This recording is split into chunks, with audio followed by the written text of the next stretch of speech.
Hey guys, Malik here, and today we're talking about feeding the food. Her 2 awards and counting from the Reptile Rally at Petco aren't the only 2 things that show that Chloe's beautiful. She's a hot, super hypo tangerine carrot tail with a gorgeous personality. Chloe is easy to handle, easygoing, and always there to make you smile. She's Chloe, and she's a professional pet. Alright guys, so as promised, I am back in full swing, ready to go. Bada bada, hey, swing!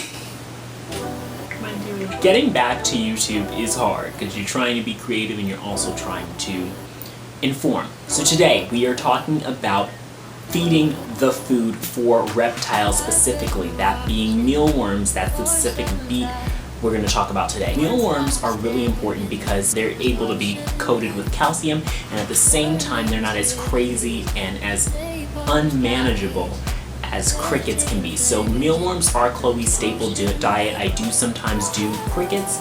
It's not as much anymore, and I do sometimes do waxworms. Not so much because they are high in fat, and yeah, they're pretty much candy. So for mealworms now, basically what I do is I'll go out to the store, I'll get a container. This container, I'll make sure that I punch a bunch of holes in the container. Now the punching of the holes, you may think it's irrelevant, but it's so important. It's so important that these mealworms are able to breathe, or else the condensation from the water inside the food you'll be giving them, like carrots and potatoes that I'm about to talk about, that will spread, the condensation will be created, then the mealworms will have all this humidity, the oats will start to grow mold. It is gross. While at the store, you want to pick up some oats or something of the like so that the mealworms can have a bedding. Basically, this will be the floor for the mealworms.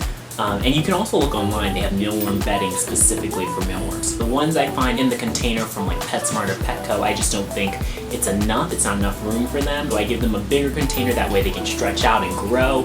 In that container, I'll also some carrots or some potatoes. Those things are vegetables, and they can really have not only nutrition, but they can also have water. That's the thing. You want the food to provide both. That way you don't have to deal with both.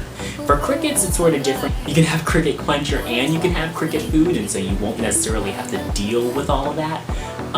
But for mealworms, carrots are really great because they can have both at the same time, and you can always refill it with more carrots if you get a bunch for really cheap. Remember, you are what you eat, and in this case, you know, especially remember, like crickets especially are just a shell. Would you eat a crab shell without any meat in it? No, so don't feed your gecko anything like a mealworm that hasn't been fed. You want the food to have food in it.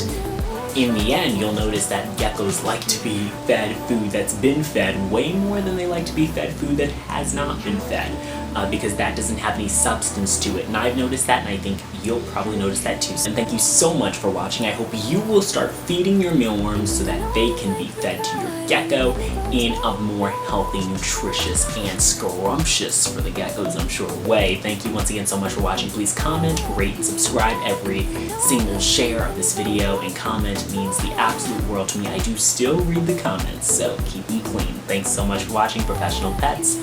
Always be professional.